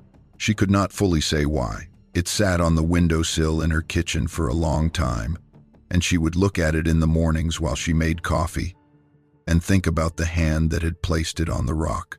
She had seen him clearly 3 additional times over the 30 years, beyond that first November sighting. The first was in 2003, in the summer, when she had been working the garden in the early morning and had looked up and found him standing at the tree line at the edge of her property in full daylight, just standing there in the open, looking at her with his hands at his sides. She had looked back. They had been that way for maybe 2 minutes. Then he had turned and gone. What she noticed in that full daylight sighting was the gray that had come into his hair across the shoulders since 1991. Not a lot of gray, but it had started. Carl had died not knowing what would come next on the ridge. He had spent the 1990s and the 2000s leaving food at the rock hollow with Patty in the evenings, noting what was taken and what was left in return, and he had developed his own set of observations that Patty had shared with me piecemeal over the course of our Saturday morning coffees. Carl had noted, for example, that the items left in return for the food were never random. They were always practical. Plants with medicinal properties, stones with useful cutting edges. Once, a bundle of pawpaw branches with fruit still attached, which Carl had interpreted as a gesture toward sharing surplus. Carl had kept his own informal record of the exchanges, not in a notebook as I had done, but in his memory, which Patty said was excellent for this kind of thing, the kind of detailed observation that a craftsman develops across decades of attending to materials and their properties. In the spring of 2007, the year before Carl died, He had come in from the morning check of the rock hollow with an expression that Patty said she had never seen on his face before. He had found a single item on the rock that morning. A piece of worked flint, chipped into the shape of a scraper, with a quality of craftsmanship that Carl, who had spent his career in fine finish carpentry, and who understood precision work when he saw it, had identified immediately as intentional and skilled. He had brought it inside and placed it on the kitchen table and looked at it for a long time without speaking. Then he had told Patty that he thought they were being underestimated by the people who dismissed these hills, and that the thing that had been leaving items at the rock hollow was not what most people imagined it to be, and that he was glad they had not told anyone about it. He had died the following May, and Patty had kept the worked flint on the windowsill in her kitchen for the 14 years since, alongside the locust branch from 1998. The second clear sighting after the original was in the fall of 2009, the year after Carl died, when she had been sitting on her porch in the evening in the habit of sitting in the dark that grief teaches you, and she had become aware of a presence at the timber edge the way you become aware of a change in air pressure before you identify a specific sound. She had looked, and he was there. And she had raised one hand toward him in the kind of acknowledgement you give across a distance when you have no other way to signal that you have seen the other person. She had watched him watch her do it. They had been that way for a while, and then he had gone. She told me that raising her hand had felt right, not performative, and that it had taken her a long time to understand why. She had decided, eventually, that it was because he had come to the tree line on the year she lost Carl, and she had needed to thank him for it, for being there, for the 30 years of being there. The third was in the spring of 2017, when she had found him at the rock hollow itself, standing at it, looking at what she had left the night before. She had stopped at the gate and not moved, and he had not moved either, for what she said was the longest 5 minutes she had ever spent standing still. In that spring light, she could see clearly that the hair across his head and shoulders had gone mostly silver. What had started at the shoulders in 2003 had spread up over the skull and back down the chest by 2017, and it had the quality of having been spreading for a long time, without anyone there to observe it changing. Very old, getting older in the way that very old things get older, slowly and then noticeably and then unmistakably. I asked Patty why she had not told me any of this over the years we had been neighbors. She said, "Floyd, you had Donna, and you had the store, and you were living at a pace that did not have room for this. And then Donna got sick, and then she was gone. After that, you needed time to just be where you were. By the time you seemed like yourself again, I was working on how to start that conversation. And then you put up cameras, and I thought, all right, he is going to find it himself." I asked how she had known about the cameras. She said, "Because about 6 months after you put them up, the food at the rock hollow started getting taken in a different pattern. He was spending more time on your side of the fence. You had gotten his attention." I sat with that for a moment. The idea that the cameras, or my presence out checking them, had drawn him toward my property and away from Patty's rock hollow, that I had been pulling his attention for 3 years without knowing it. "Patty," I said, "what do you think the footage means? What do you think he was doing out there?" She was quiet for a while. She refilled her coffee from the pot and came back and sat down and looked at the closed laptop on the table between us. She said, "Floyd, I think he is near the end of his time. Not gone yet, but near it. And I think he knows it. And I think he has been trying to decide what to do about that fact. And what you have been watching on those cameras for 3 years is him deciding." I thought about the gray hair and the stiffness when he rose from the ground, the shorter stride on the walk back across the clearing, the hand placed flat on the earth at 31 minutes. "Deciding what?" I said. She said, "Whether to die in those woods without anyone knowing he was here, or to be seen first by someone he had been watching long enough to choose. Have you ever been out in the woods and felt a presence you could not account for? A pressure in the air, a change in how quiet the timber was, The hair on your arms going up in a way that had nothing to do with cold? If you have, I want to hear about it. Drop it in the comments while I keep going. I sat with what Patty had said for a while. The October morning outside had gone from cold to bright, the sun coming over the east ridge and turning the frost on the north field to glitter.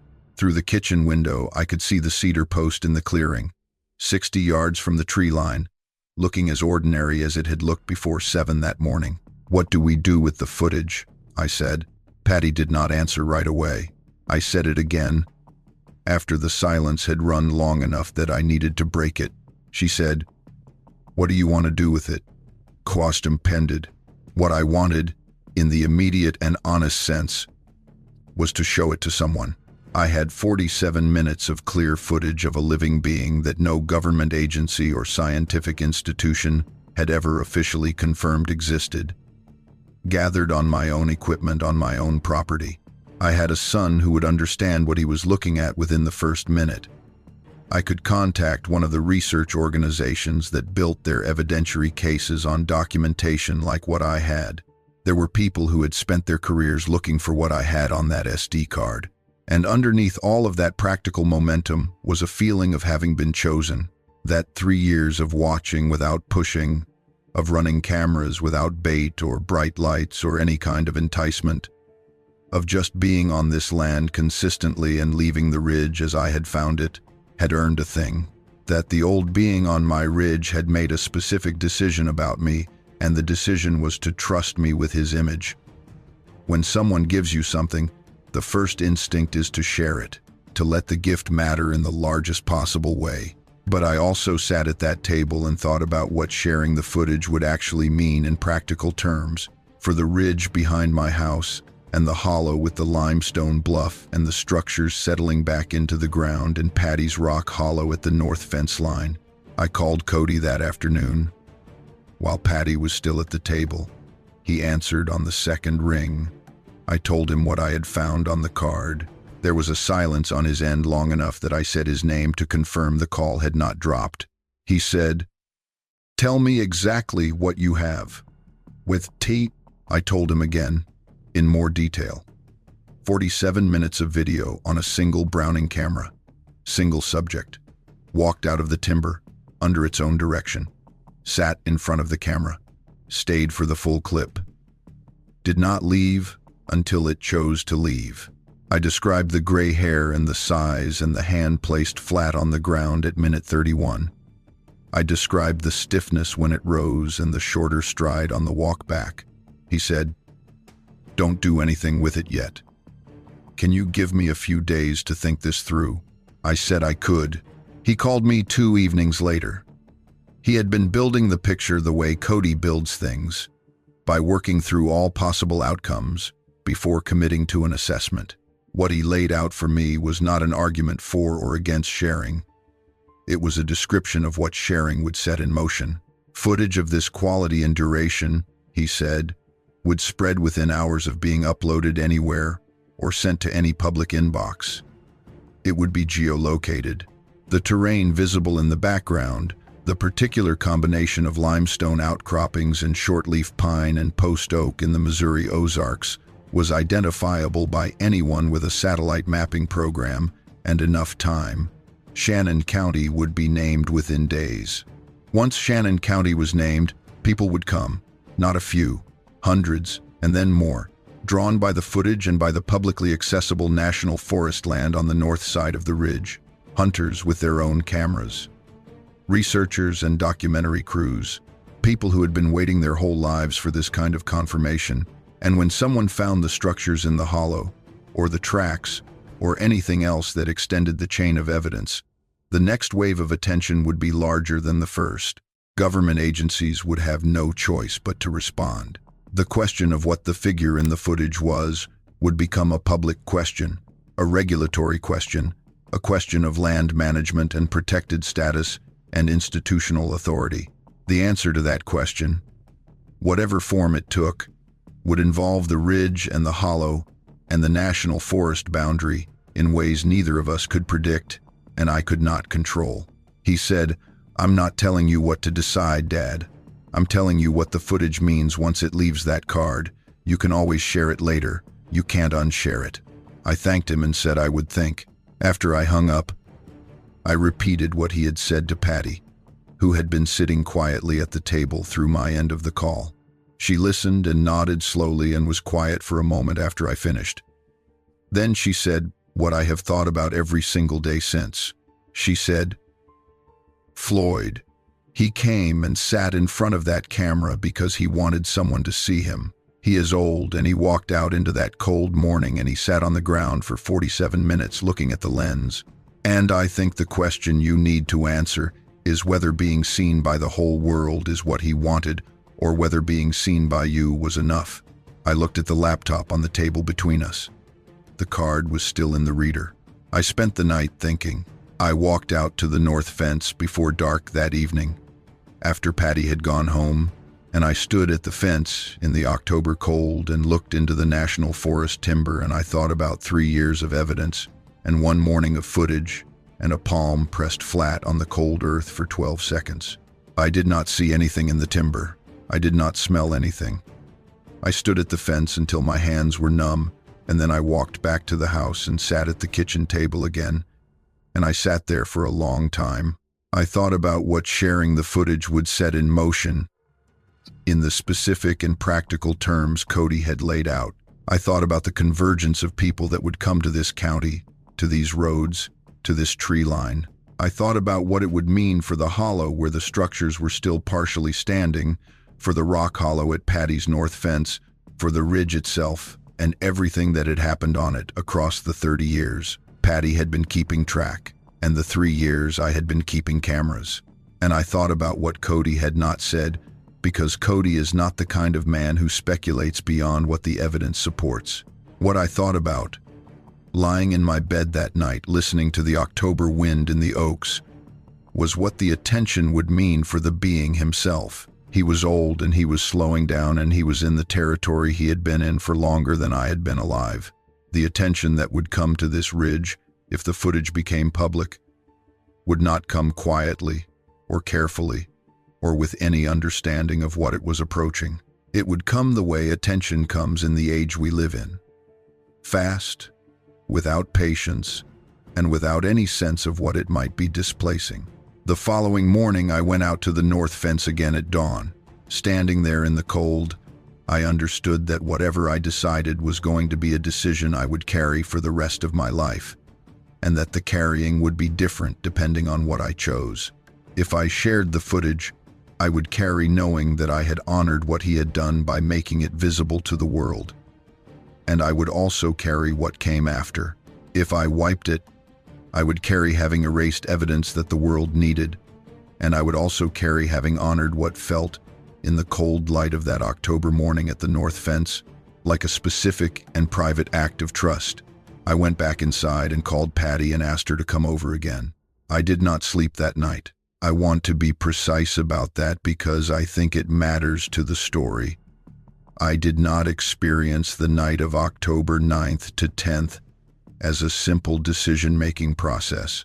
I lay in my bed and I listened to the October wind in the oaks outside, and I thought about the footage and about what Cody had said and about what Patty had said, and I did not arrive at a clean resolution.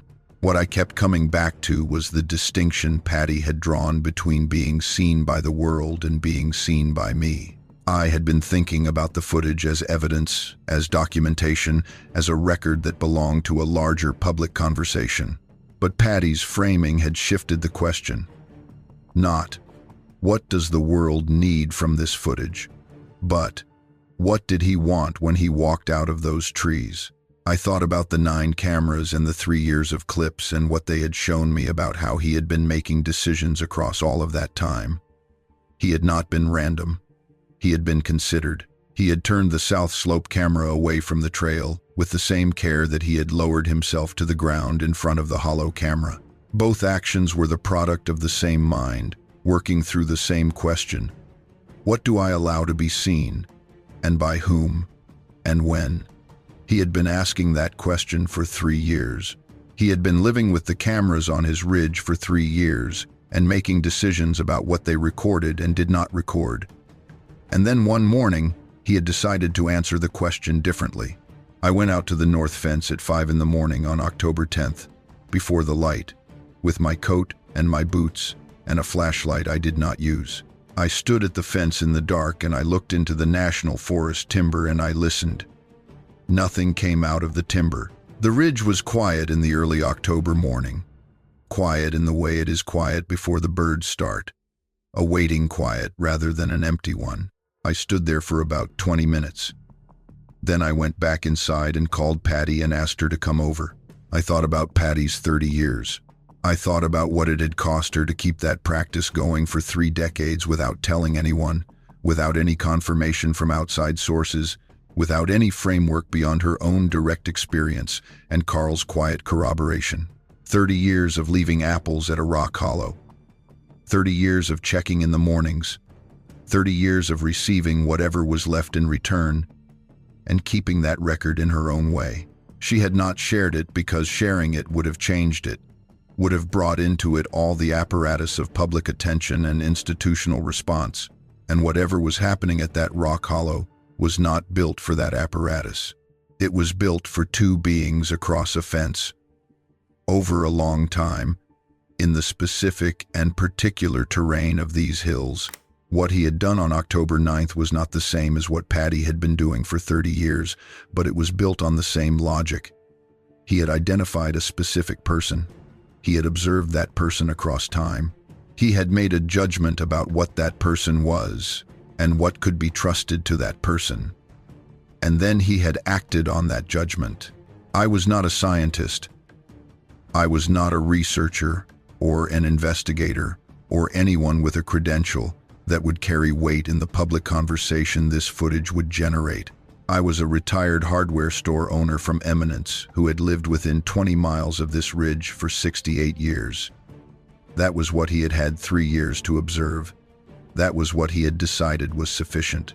And I sat at my kitchen table on the morning of October 10th and thought about what it means when something that has been watching you for 3 years decides you are safe. She came an hour later. She sat at the kitchen table and looked at me and waited. I thought about what she had said, about the difference between being seen and being broadcast, about what it means to walk 60 yards out into open ground on a cold October morning with stiff hips and decades of caution behind you, and to sit down on the cold earth and look at a lens for 47 minutes. He had spent at least 3 years aware of my cameras. He had turned one of them away from the trail it was watching. He had changed his use of the hollow when I placed cameras there. At every step he had understood what the cameras meant and had chosen his relationship to that knowledge carefully. And then one morning he had walked out and sat down in front of mine. Not on a day when I had done anything different. Not when I had set any new equipment or done anything to invite this. On a gray Tuesday morning in October when there was frost on the ground and I had not been out to that particular camera in 8 days. He had come on its schedule. He had walked out when there was no invitation, no change, nothing new. He had just come. I picked up the laptop. I opened the file manager and located the folder holding the footage. I held the cursor over the folder. I looked at Patty. She did not speak. She did not nod or shake her head. She looked back at me. I deleted the folder. Then I opened the card management software and ran the secure wipe protocol, which overwrites each sector 3 times.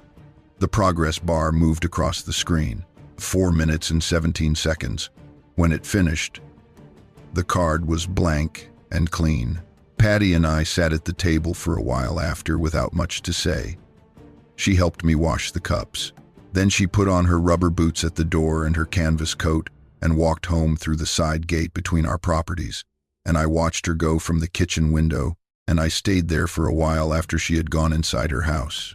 I have had 2 years to live with what I did that morning, and I have not arrived at anything I would call peace about it.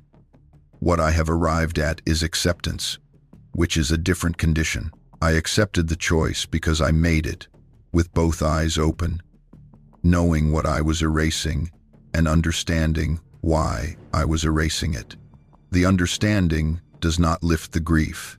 I carry both things at once, and I have learned not to expect that to change.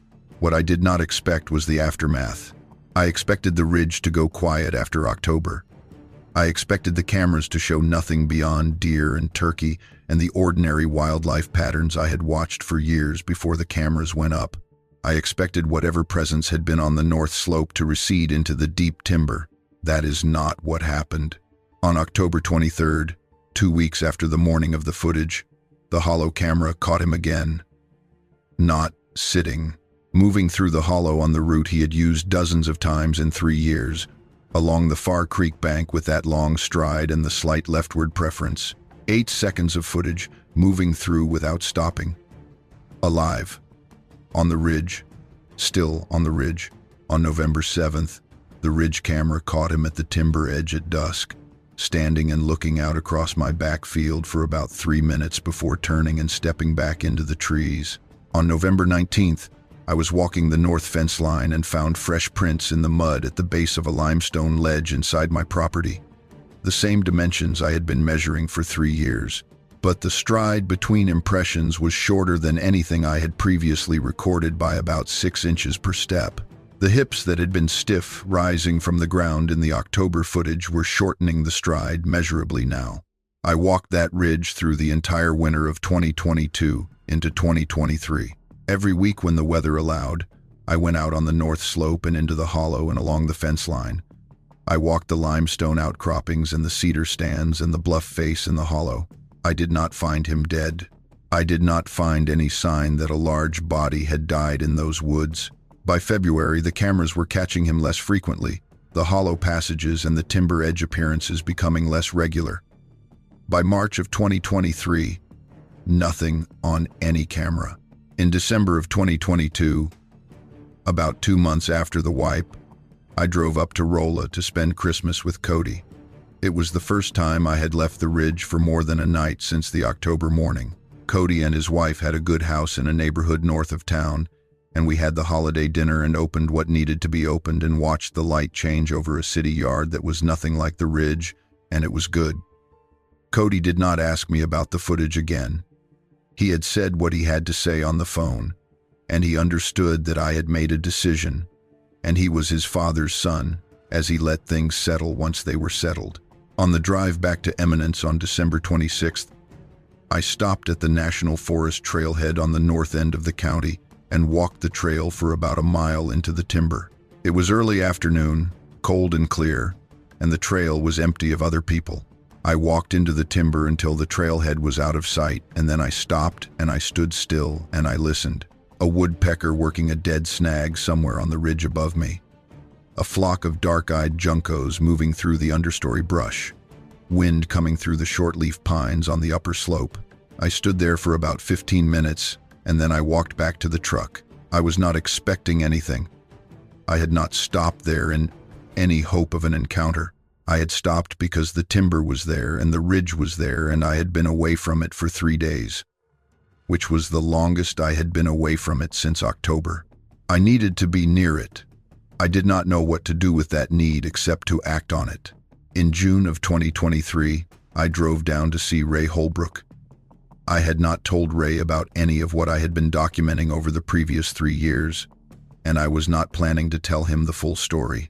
I had driven down because I wanted to see how his cameras were doing, and because I had not been to the river bottoms in a while, and because I needed to talk to someone who had been the beginning of all of this without knowing that he had been the beginning of it. Ray had taken his cameras down the previous year. He had not found anything more on the cameras after the first clip from the summer of 2019, and he had never been able to account for the cattle injuries, which had stopped occurring around the same time. He chalked it up to a predator that had passed through and moved on.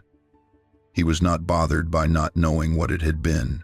Ray was a practical man and a busy one, and an unanswered question about a predator that had stopped causing injuries was a question he was comfortable leaving unanswered. We sat on his porch for a while and talked about the county and the weather and the state of the cattle market. I asked him if he had ever seen anything else on his land that he could not account for. He thought about it for a while and said no, not on the farm itself, but that his son-in-law, who hunted the national forest land to the north, had mentioned the previous fall, hearing vocalizations in the timber above the current river that he had not recognized and could not explain.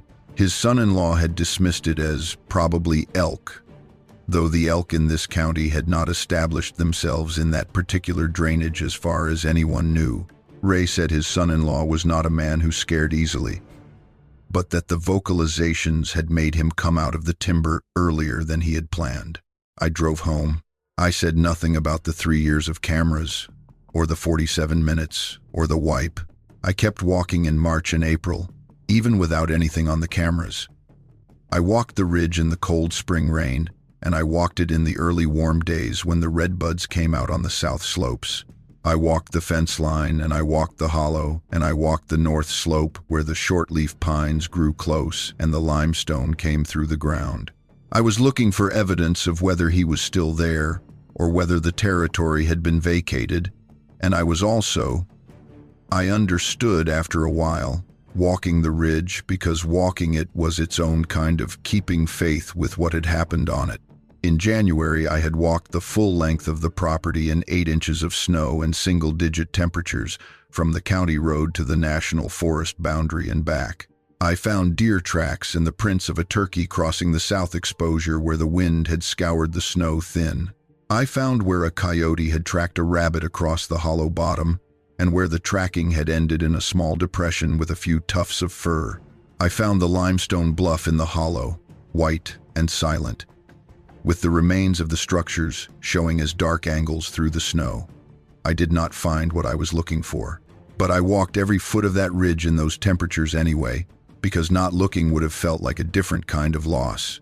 The smell came back in April on the north fence line, faint and coming from the forest side, well inside the national forest boundary, farther north than I had ever detected it from my fence before.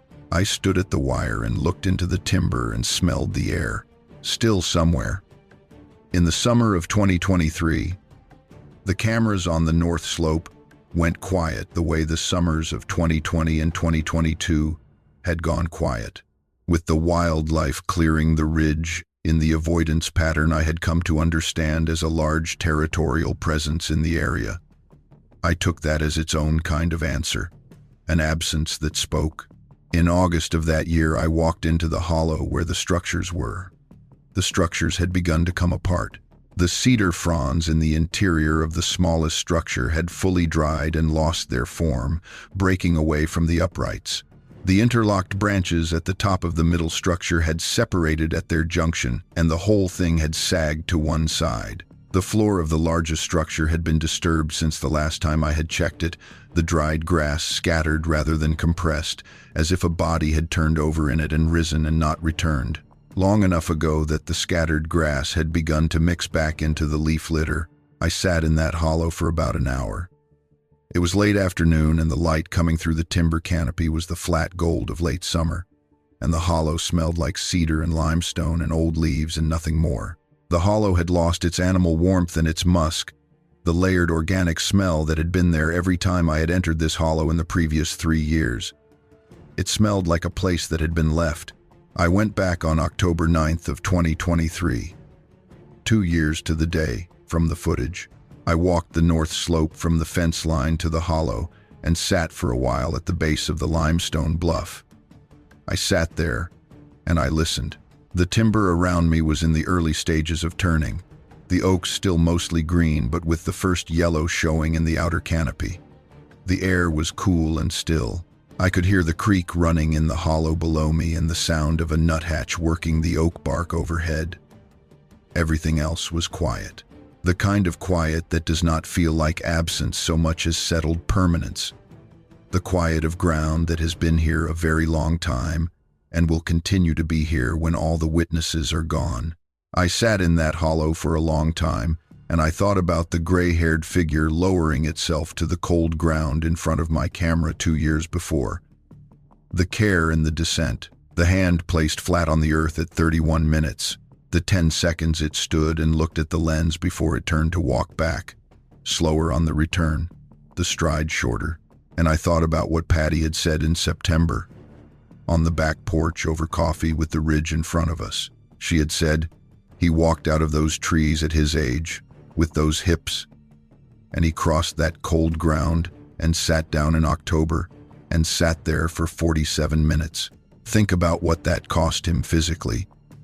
He did not come out there because it was easy. He came out because what he wanted to say was worth the trouble of saying it. I stayed in the hollow until the light began to leave it and the cold came into the limestone bluff behind me. And then I walked back down the slope to the house. I went inside and made coffee and sat at the kitchen table, the same kitchen table where I had watched the footage 3 times 2 years before with the coffee going cold beside me. And I sat there in the October evening and I thought about what it means to have been a witness to a thing, and whether the witness is diminished or preserved by the erasure of the evidence. I have not resolved that question in 2 years. I do not expect to resolve it. Patty told me last winter that she had started finding marks at the rock hollow again, not food being taken, the food still goes untaken, but marks in the mud around the base of the rock, prints that she described to me on a Saturday morning with the same matter-of-fact precision she brought to everything she observed on that ridge, not the 16-inch prints I had been measuring for 3 years. Smaller. Significantly smaller. She put the length at about 11 inches. I sat with that for a long time after she told me. I did not know what to make of it. I still do not. It could be a large juvenile, which the vocalization exchange in August of 2021 had already suggested was a possibility. It could be an adult female whose size profile I had simply never captured in 3 years of cameras, a different individual ranging the same territory. It could be something I have no framework for, which is a category I have become comfortable with over the past several years. What I can tell you is that Patty has resumed leaving food at the rock hollow every week. She does not know if it is being taken. She leaves it anyway, for the same reasons she has always left it, which have nothing to do with certainty and everything to do with practice. She told me in January, when we were having coffee at her table and the snow was deep on the north field, that she thought the ridge was not as quiet as I believed it to be. She offered it with the same matter-of-fact precision she brought to most things about this subject. As an observation she was not prepared to argue for, but was not going to discard. She looked at me over her coffee cup and she told me, "Floyd, these hills have been keeping themselves for a long time. I expect they know what they are doing." I drove home from her place that January afternoon along the county road with the fields white on both sides of me and the ridge dark with timber to the north. And I looked at the ridge and I thought about what she had said, and I believed it. I have thought, in the 2 years since the wipe, about what it means to be a witness, about whether a witness who destroys the evidence of what they witnessed is still a witness in any meaningful sense. I have not arrived at a clean answer. What I have arrived at is the understanding that witnessing is not primarily about evidence. It is about presence. I was present on the morning of October 9th, 2022. I was at the kitchen table when I pressed play. I watched the footage 3 times. I received what was being given. The card is gone, but the receiving happened. The receiving is not recoverable by software. It exists in me, and it will exist in me until I am gone, and then it will be gone too. And that is how most witnessing ends. I think about the hand placed flat on the earth at minute 31. I have thought about it more than any other single moment in the footage. And friend, in all the hours of evidence I accumulated over 3 years, that 12-second gesture is the thing that comes to me most readily. In the early mornings when I wake before the light and lie in the dark, listening to the ridge, a hand placed flat on the cold earth, all 5 fingers spread, held for 12 seconds and then withdrawn. I do not know what it meant.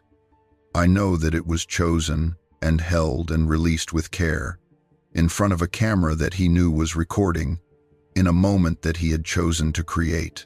I know that the ground it touched was the same ground he had been walking for longer than I have been alive, and I know that after he withdrew the hand, he looked at the lens for 16 more minutes, and then he stood up and walked back into the timber. What lives in these hills is real. Whatever I call it, Whatever science eventually names it or refuses to name it. What walked out of the cedar timber on that gray October morning and sat down in front of my camera was real. It was old, and it was intelligent, and it had made a decision that required courage or at minimum resolve. Because crossing 60 yards of open ground on bad hips in the cold before sunrise is not a small thing. It had made that decision and carried it out, and then it had walked back into the forest, and it had continued to live there for at least 2 more months after I wiped the card. And after that, I could not account for it. But the forest is large and old, and it has been keeping its own accounts for much longer than any of us have been here to keep ours. I have spent some time in these 2 years trying to understand what I would say to someone who asked me directly whether I made the right decision. I have not arrived at a satisfying answer. What I have arrived at is the understanding that the question has 2 versions, and the 2 versions have different answers. If the question is, was it right to erase evidence that the world needs? Evidence that would have ended one of the longest public debates in the history of this country? The answer is, I do not know. I genuinely do not know. Cody laid out what would have happened if I had shared the footage, and his analysis was sound, and I cannot tell you with confidence that the outcome would have been bad. It might have been what the world needed. It might have been handled well. I do not know.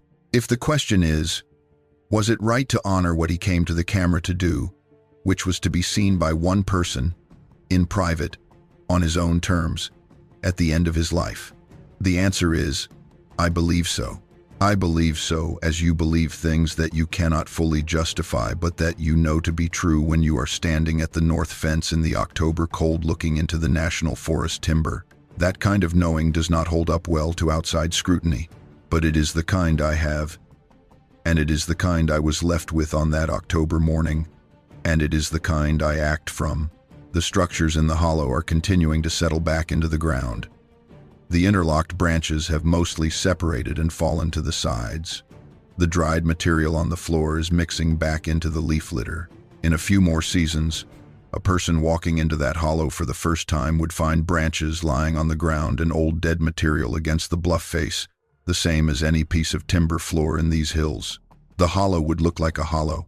The person who walked into it would not know what had been built there, and who had built it, and why the bluff face was the right choice for shelter from the weather on this ridge. The knowing would be gone with me and with Patty, and the hollow would go back to being what it was before any of this started, which is a sheltered place in the limestone hills of Shannon County, Missouri, used by things that live in those hills and know them far better than I do. The food at Patty's Rock Hollow goes untaken. She has been leaving it anyway, a small offering every week, because the habit is its own practice now, and she is not willing to give it up just because the recipient appears to be gone. She told me in the spring that leaving the apples felt like keeping a promise she had made a long time ago. She said the hollow had received that offering for 30 years, and she was not ready to stop. She leaves them, and the hollow holds them until the weather takes them or the deer find them, and Patty considers neither outcome a failure. She said to me in August, with a quiet certainty I have come to recognize as her native register on this subject, that she did not believe promises expired when the person you made them to was no longer there to receive them, that the keeping of the promise was its own thing, independent of whether it was witnessed. I still run 3 cameras on the north slope and the timber edge behind the house, down from the 9 I was running in 2022. They catch deer and turkey and raccoons and the young black bear that has been moving through the county this past year. Occasionally, a clip triggers and shows nothing when it plays, just empty timber and the light going through it. I watch those empty clips. I watch them with the same attention I brought to every clip for 3 years. Because watching with attention is what I know how to do, and because the empty clips are part of the record too. I have not shared the footage because I erased it. I am sharing what I know about it because memory is not a card you can wipe with software, and the 3 years of evidence that came before the footage is still on the hard drive in my kitchen, and the notebook I kept from 2019 through 2022 is still in my desk drawer with every date and description and measurement in it, and the photographs of the tracks are still on my phone. What is gone is the 47 minutes and 32 seconds of video. I chose to make it gone, with both eyes open, and I have lived with that choice every day since, and I expect to live with it for the rest of my time here. There is a logic to the choice that I can follow even when the grief is fresh.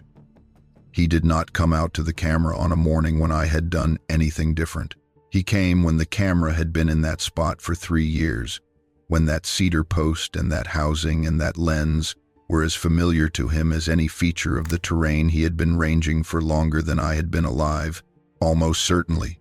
He came on a morning when I pulled the card 2 hours early because I could not sleep and needed to move. He sat for 47 minutes and 32 seconds and looked at the lens. And 2 weeks after I wiped the card, the cameras caught him moving through the hollow, alive, on his ridge. He was not diminished by what I chose. He was only kept out of the public record. And perhaps that is what he had always been. In the public record, absent. My choice left him where he had always lived, in the space between what is known and what has been allowed to be known. What lives in these hills, in the timber and in the limestone hollows and along the cold springs that push out of the bluff face year-round, has been here longer than the names we have given to the waterways and the ridges and the counties. It has been here longer than the roads and the county lines, and the people who settled these hills and the people who settled before them. It knows this terrain from the inside, from many decades of moving through it and feeding from it and sheltering in it and watching it change with the seasons. It is intelligent in ways I cannot fully account for, because my frameworks for intelligence did not survive intact what I watched on those 9 cameras across 3 years. It knows what a camera is and what it does. It knows what a witness is. It knows the difference between being seen and being hidden. These are not casual understandings. They are the understandings of a being that has thought carefully about these things across many years in the timber of the Missouri Ozarks. It is old. The one on my ridge was old in a way the word old does not fully capture. Old in the way the bluff face in the hollow is old, in a way that predates anything I have a measure for. And at the end of its time, it chose to walk 60 yards out into the light and sit down and be seen by one person, a retired hardware store owner from Eminence, Missouri, who checked his camera card 2 hours early on a Tuesday morning because he could not sleep and needed to walk. I was the one who was there. I was the one who found it. I was the one who watched it 3 times at the kitchen table with the coffee going cold. I received whatever was being given on that gray October morning, and then I made a choice about what to do with what I had received. And the choice was mine, and it was not an easy one, and I believe I would make it the same way again. Patty is still on her place next door. She is in her mid-70s now, and has slowed some from the woman who walked her fence line every week in rubber boots and a canvas coat. But she still keeps the kitchen garden and still drives herself to town for what she needs. We have coffee together on Saturday mornings, either at her table or mine, and sometimes we talk about the ridge, and sometimes we talk about other things. Last spring, she told me something about the year Carl died, something she had not told me before, that in the weeks after his death, before the county had finished administering his estate, and before she had dealt with all the practical weight of it, she had gone to the rock hollow every evening at dusk and stood there, and the food was gone in the mornings, and she believed that he had known she was going through a hard time and had stayed close. She said it without asking me to believe it. She said it the way she said most things about the ridge, as a fact about her experience that she was not prepared to argue for or against, that had simply been true for her in the way that certain things become true through living with them for a long time. I did not argue with it. I am not in a position to argue with it. In September of this past year, sitting on my back porch with the ridge in front of us and the October light coming early through the oaks, Patty said one more thing about it that I have kept close since. She said, "You know what I keep thinking about? Floyd? He walked out of those trees at his age, with those hips, and he crossed that cold open ground and he sat down on the cold earth at 5:44 in the morning and he stayed there for 47 minutes looking at a camera. Think about what that cost him. He did not do that because it was easy. He did it because what he wanted to say was worth the trouble of saying it. I looked at the ridge. The shortleaf pines were dark against the early turning oaks. The sky behind them was the blue that only October makes, deep and clear and going on and on. I have been carrying what happened on October 9th, 2022, for 2 years now, and I have not known what to do with it except carry it, until carrying it alone felt like its own kind of loss. There is no clean resolution to a story like this. There is no way to honor what he did on that morning without living alongside, having erased the evidence of it.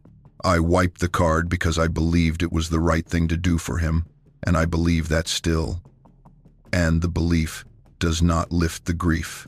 Both things are true at once, and I have made a kind of peace with carrying them both. What I know is this: there is a being in the hills of Shannon County, Missouri, that science has not cataloged, and that most people will spend their lives without seeing. It has been in these hills longer than the roads or the county lines or the names we have given to the rivers and the ridges. It lives in the cedar timber and in the limestone hollows and along the cold springs that push out of the bluff face year-round. And it knows those places the way it knows its own body, completely and without effort. It reached the end of its time the way everything that lives reaches the end of its time, and it did so in the only place it had ever known. And before it went, it walked out of the cedar timber on a gray October morning and sat down in front of a trail camera and looked at the lens for 47 minutes and 32 seconds. I was the one who saw it. My name is Floyd Sims. I am 68 years old. I have lived in Shannon County, Missouri, on Row Ridge outside Eminence, for almost my entire life. And the most significant thing that has ever happened to me on this land happened on a Tuesday morning in October of 2022, when I pulled a camera card 2 hours early and sat at my kitchen table and watched 47 minutes and 32 seconds of footage that I erased 2 days later and have thought about every single day since. He sat down in front of my camera. He looked at the lens. He was seen. That is what he came for. And standing at the north fence in the October mornings now, looking into the timber where the shortleaf pines grow close and the limestone shows through the hill face, I do not feel only loss when I think about what happened and what I did with it. I feel the weight of having been chosen, of having been the one, a very old being, decided was worth crossing 60 cold yards to find. Row Ridge has been in my family for over 100 years. My grandfather built the first cabin on it in the 1920s, and my father built the house that replaced it in the 1950s, and I have spent my whole life on this ground. It is not a large piece of land by the standards of this county. 47 acres is modest, but it is bordered on 2 sides by national forest land that stretches for miles in every direction, and the ridge itself is a piece of terrain that has not changed substantially in human memory. The oaks are old. The limestone is older. The springs that come out of the bluff face in the hollow have been running since before anyone in my family arrived to notice them. This is not my land in any deep sense. I hold the deed to it, but the land does not belong to the deed holder. It belongs to the time it has been here, and to everything that has lived in it across that time. He was one of those things. He had been living in those hills when my grandfather arrived and built a cabin on the ridge. He had been living there through my father's time and through my own, all those decades of hunting and fence mending and hardware store running and grief. He had been there the whole time, moving through the limestone hollows and along the cold springs, sleeping in the structures in the hollow, calling to whatever was south of him in the river bottoms, turning cameras away from trails he did not want recorded. And, at the end of his time, he had come out of the timber and sat down in front of my camera and looked at the lens. I do not know why he chose me. I have thought about it enough to have some theories, but theories are not knowledge, and I am more comfortable with what I actually know. What I know is that he had been watching me for 3 years, and he had made a decision about what I was. Whatever that decision was, it was enough to bring him out into the open ground on a cold October morning. I will take that. I keep the notebook in my desk drawer. I do not look at it often, but I know it is there, and knowing it is there matters. The notebook holds the record of 3 years of observation on a ridge in Shannon County, Missouri, and it holds it in the form of dates and times and weather conditions and camera positions and track dimensions and sketches of the structures in the hollow. It holds it as a physical object, holds the weight of what happened to produce it. If I were to open the drawer and put my hands on the covers would feel the same as any other notebook covers, but I would know what was inside. And what was inside is not ordinary. The ridge is still there. The oaks are still there. The limestone is still there, and the springs are still pushing cold water out of the bluff face, and the creek is still running clear when there has been rain. The trail cameras are still running. The world has not changed in any observable way. And in the hollow, under the leaf litter, the foundations of 3 structures are returning to the ground. That weight is enough to carry. It is more than enough. And I will carry it for however long I have left on this ridge, which is the only place I have ever wanted to be, and which is where all of this happened, and where some part of it, I believe, still lives.